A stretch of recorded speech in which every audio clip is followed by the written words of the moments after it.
total, or let's say the annual, or you can also say of the particular year, the total productions from various sectors like agriculture, industry, and service sectors, isn't it? And the monetary value of GDP is known as GDI, gross domestic income. So, you know, the nation has productions from various sectors like agriculture, from industry, from service sectors. And to find out GDI, we convert the total productions of goods and services into monetary value known as GDI. And I told you yesterday that GDI doesn't include remittance.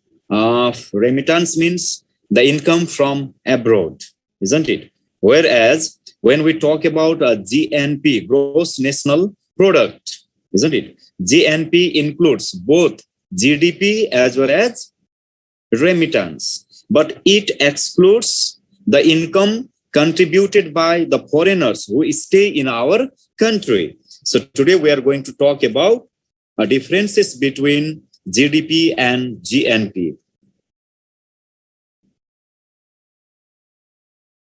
Okay, so as you can see, you know, for the rise of GDP, agriculture sector contributes, isn't it? There is the contribution of agriculture sector, all the productions, means productions from agriculture, isn't it, also contributes for the rise of GDP, isn't it? Agricultural production, the total agricultural production of the particular year is converted into monetary value. मैले हिजो पनि भनेको थिएँ, agriculture सेक्टरबाट जुन चाहिँ अब produce हुन्छ agricultural प्रोडक्ट्सहरु, त्यसमा धान, चामल, गहुँ, मकै, हैन, सागसब्जी, फलफूल यो सबै पर्यो, हैन, त्यसको मोनेटरी भ्यालुमा त्यसलाई कन्भर्ट गरिन्छ है। अब पूरा देशभरिबाट कति मेट्रिक धान उत्पादन भयो, कति मेट्रिक टन चाहिँ गहुँ उत्पादन भयो, कति मेट्रिक टन अब चाहिँ अरु फलफूलहरु, सागसब्जीहरु उत्पादन भयो, त्यसलाई मोनेटरी भ्यालुमा कन्भर्ट गरिन्छ। त्यसैगरी इन्डस्ट्रियल सेक्टरको प्रोडक्सन्सलाई पनि, total production of the particular year, त्यसलाई पनि मोनेटरी भ्यालुमा कन्भर्ट गरिन्छ। अनि सर्भिस सेक्टरहरु जस्तै एजुकेसन, हेल्थ, हैन, टुरिज्म लगायतका सेक्टरहरुबाट हैन जुन सर्भिसहरु जेनेरेट हुन्छ र त्यो सर्भिस का लागि त हामीले के गर्नु पर्यो त भन्दा सर्टेन अमाउन्ट अफ मनी तिर्नु पर्ने हुन्छ। जस्तै भाइ बहिनीहरुले पनि हायर स्टडीजको लागि पैसा तिर्नु पर्यो, हैन। त्यसैगरी अब हामीले युनिभर्सिटी लेभलको एजुकेसनको लागि पैसा तिर्छौं, हेल्थ सर्भिसेसहरुको लागि पनि हामीले पैसा तिरेका हुन्छौं। त सर्भिस सेक्टरले पनि के गर्छ त जीडीपी लाई कन्ट्रिब्युट गरे हुन्छ। त यो तीनवटा सेक्टरहरुबाट जुन गुड्स एन्ड सर्भिस प्रोड्युस हुन्छ त्यसलाई मोनेटरी भ्यालुमा कन्भर्ट गरिन्छ र त्यसलाई के भनिन्छ, जीडीपी भनिन्छ, isn't it? र जीडीपी भित्र चाहिँ फेरि जुन फरेनर्सहरु हाम्रो देशमा बसेका छन्, अब इन्डियाका धेरै मान्छेहरु छन्, बंगलादेशका पनि मान्छेहरु होलान्, अरु देशका छन्, उनीहरु हाम्रो देशमा बसेर हैन विभिन्न सेक्टरमा उनीहरु काम गर्छन्, कोही इन्डस्ट्रीमा, कोही एग्रिकल्चरमा, and so they also contribute okay to the rise of GDP. उनीहरुले जेनेरेट गरेको इन्कम पनि केमा पर्छ त यो जीडीपी मा पर्छ। तर हाम्रा नेपाली दाजुभाइहरु जो विदेशमा हुनुहुन्छ उहाँहरुले जुन रेमिटान्स पठाउनुहुन्छ त्यो रेमिटान्स चाहिँ जीएनपी मा पर्छ, जीडीपी मा पर्दैन है त। So GNP okay is equal to, as we studied, GNP is equal to GDP plus even income from abroad, right? It includes, isn't it, even remittance, right? And interest, अब कतिपय नेपालीहरुले विदेशी बैंकहरुमा पैसा राखेको छ, त्यहाँबाट पनि के आउँछ त इन्ट्रेस्ट आउँछ, त्यो पैसा बापत त्यो इन्ट्रेस्ट पनि यसमा पर्छ। कतिपय नेपालीहरुको चाहिँ अमेरिका लगायत हैन रसियामा, अनि त्यसैगरी तिम्रो चाहिँ अफ्रिकन मुलुकहरुमा होटलहरु छन्, रेस्टुरेन्ट छन्, इन्डस्ट्रीजहरु छन्, उनीहरुको बिजनेस छ, त्यहाँबाट पनि उनीहरुले पैसा कमाउँछ र यो त्यो पैसा कहाँ आउँछ, नेपालमा आउँछ। त्यसकारण जीएनपी ले चाहिँ फरेन इन्कम पनि के गर्छ, इन्क्लुड गर्छ है। Okay, and so these are the various industrial productions, isn't it? And so there is the contribution of industrial productions also, both for the GDP and GNP, isn't it? And human resource also contribute, isn't it, for the rise of GDP and GNP. र अब remittance पनि include हुन्छ भनेको, foreign income पनि include हुन्छ, त्यसैले यहाँ dollar पनि देखाइ। अब some differences between GDP and GNP मा जाउँ है त। So there are different bases of difference here. Some bases are meaning. So we are going to right, find out difference between GDP and GNP based on these points. First, based on meaning, and then based on inclusion, based on scope, and based on symbolic expression. So these are also the informations mentioned in your textbook as well. So you also have to keep your textbook in front of you. सबैले किताब पनि अगाडि राख्ने र किताबलाई पनि हेर्ने हो है। यो किताबमा सबै दिएको छ, त्यसलाई पनि हेर्ने हो। क्यामेरा धेरैको अफ छ, यो क्यामेरा चाहिँ सबैले अफ राख्ने गरेको छ है। क्यामेरा अन गर भन्छु, फेरि म नाम टिप्दै यहाँ अहिले नबुझेको कुरा चाहिँ तिमीहरूले एकदमै सोधिहाल्ने, इन्टरेक्सन गरिहाल्ने है यहाँनिर। Let's talk about the difference between GDP and GNP, okay, based on meaning. So when we go to the meaning of GDP, it is the market value of goods and services produced within the boundary of a nation for a year. So within the boundary, that means it doesn't include foreign income. It doesn't include remittance. It doesn't include interest, okay, that, the interest of the sum or the amount kept in the international banks. अब कतिपय नेपालीहरुको पैसा धेरै छ, उनीहरुले चाहिँ अब international बैंकहरुमा लगेर पैसा राखेका छन्। अब नेताहरुका कति होलान् जन हैन, स्विस बैंकमा लगेर राख्छन् होला, अब जर्मनको बैंकमा कहाँ राख्छन् राखुन हैन पैसा उनीहरुले, त त्यहाँबाट उनीहरुले इन्ट्रेस्ट पाउँछ है। त्यो इन्ट्रेस्टहरु चाहिँ यसमा इन्क्लुड हुँदैन जीडीपी मा है। So it has clearly been mentioned here. It is the market value of goods and services produced. Market value भनेको monetary value हैन। जस्तै अब थुप्रै इन्डस्ट्रियल प्रोडक्सन्सहरु हुन्छ। अब त्यो भनेको त नुनदेखि सुनसम्म, हिङदेखि हल्दीसम्म भन्छौं नि हामी, इन्डस्ट्रियल प्रोडक्ट्स हैन। लुगा कपडा खानेकुरा दुनियाभरका के छन् के छन्। अनि त्यो जति पनि इन्डस्ट्रियल प्रोडक्सन हुन्छ त्यसको मार्केट भ्यालु भनेको त्यसलाई मोनेटरी भ्यालुमा लगिन्छ, कन्भर्ट गरिन्छ है। So it is the market value means monetary value of goods and services produced within the boundary of a nation for a year. Okay, and now let's go to the meaning of GNP. अब GNP के रहेछ त भन्दा, it is the market value of goods and services produced by a country within, means within the boundary and out of it also. That means GNP includes GDP as well as income from abroad, means it also includes remittance. हाम्रा नेपालीहरुले अरबमा कतारमा काम गर्नु भएको हुन्छ, उहाँहरुले पैसा पठाउनु भएको हुन्छ, त्यो पैसा पनि यसमा पर्यो है यो जीएनपी मा चाहिँ। अनि नेपालीहरुले चाहिँ विदेशमा थुप्रै फ्याक्ट्रीहरु पनि चलाएका होलान्, होटलहरु चलाएका छन्, त्यहाँबाट आउने इन्कम पनि यसमा पर्यो।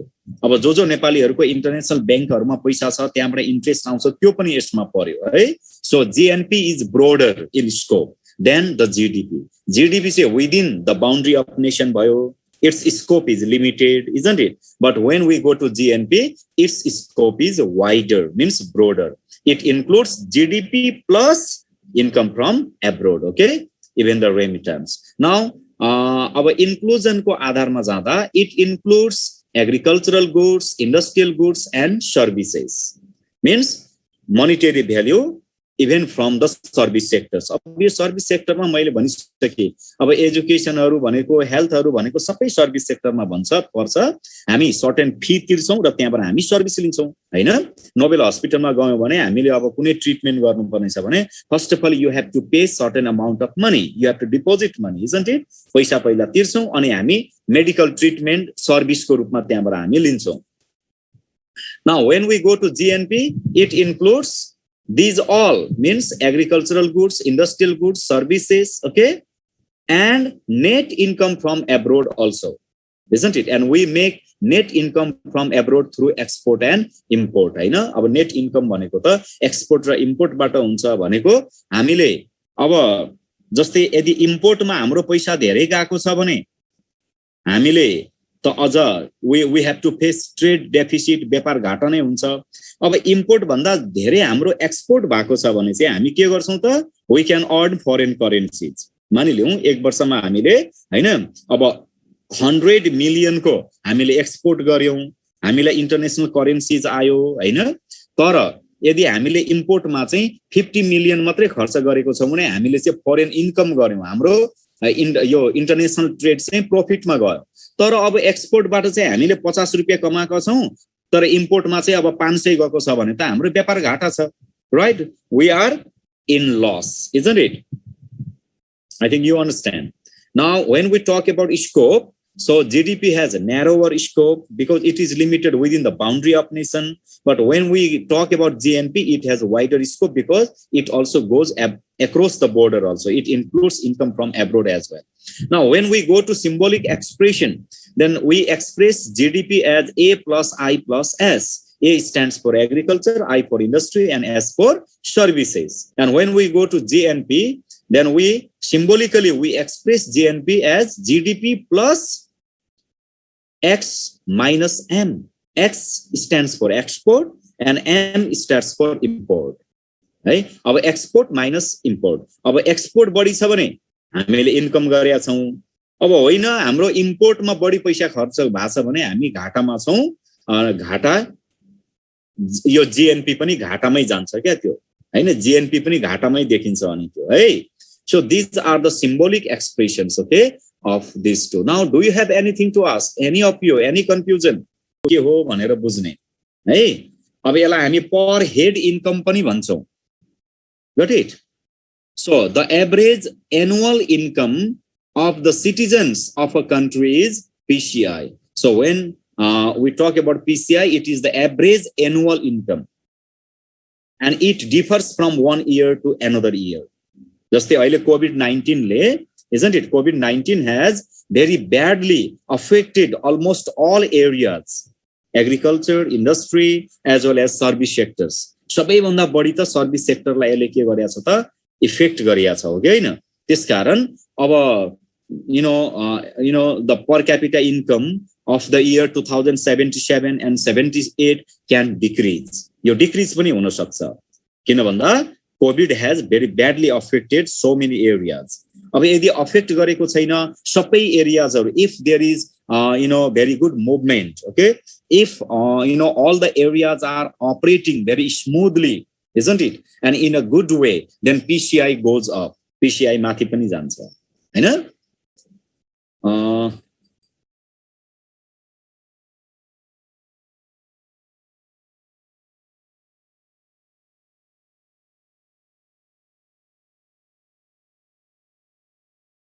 So it is also known as PHI, means per head income. अब हामी यो per capital income लाई के पनि भन्छौं भने per head income पनि भन्छौं.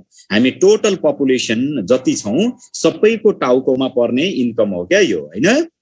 So GDP per capita and GNP per capita are the two types of PCI.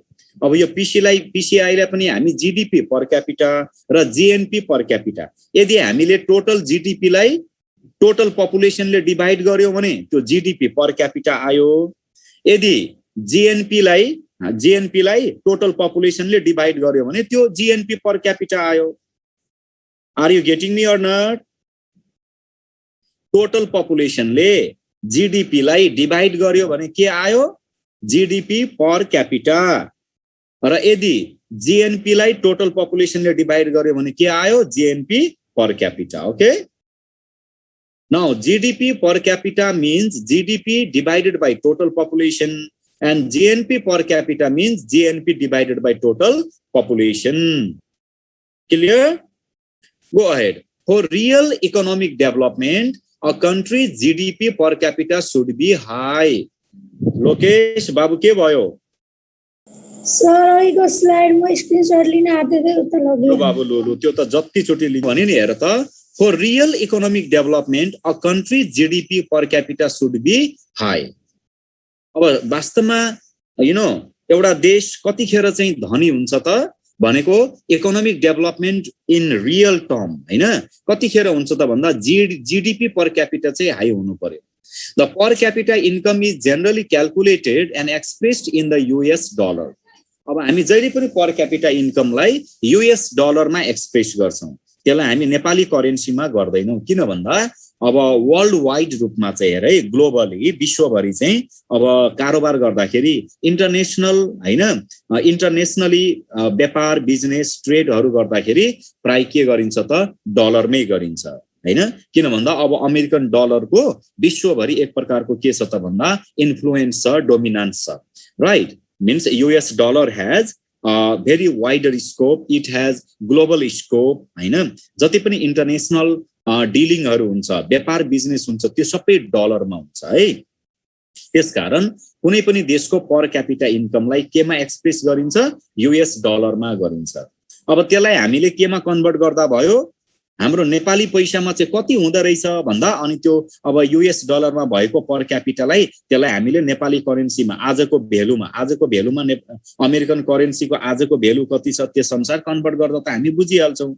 फेरि अब यो डलरको पनि के हुन्छ त भाव तलमाथि भइरहेको हुन्छ हाम्रो देशको पैसासँग, हो कि हैन? त्यसकारण अब हामीले यसलाई कन्भर्ट गर्न पनि सक्छौँ, नेपाली करेन्सीमा त कन्भर्ट गर्न नसकिने होइन हैन। तर जेनरली पर क्यापिटा इन्कमलाई जहिले पनि के गरिन्छ? It is calculated as well as it is expressed in the US dollar है। अब हेर त यहाँ फर्मुला के रहेछ त? पीसीआई निकाल्ने formula GNI is divided by total population. यो भाइ बहिनीहरु त किताबमा पनि हेर त दिएको छ, right? You can also find it even in your textbook, isn't it? We can find out PCI by dividing GNI means gross national income लाई चाहिँ के गरिन्छ? टोटल पपुलेसन ले डिवाइड गरिन्छ है त। So GNI is equal to GNP plus total population means GNP लाई के गरिन्छ त? टोटल पपुलेसन ले डिवाइड गरिन्छ हैन। GNP बाटै के निकालिन्छ? GNI निकालिन्छ है। GNP भित्र के पर्यो? GNP भित्र त GDP plus net income from abroad भनेर हामीले अघि नै पढिसकेको छौं।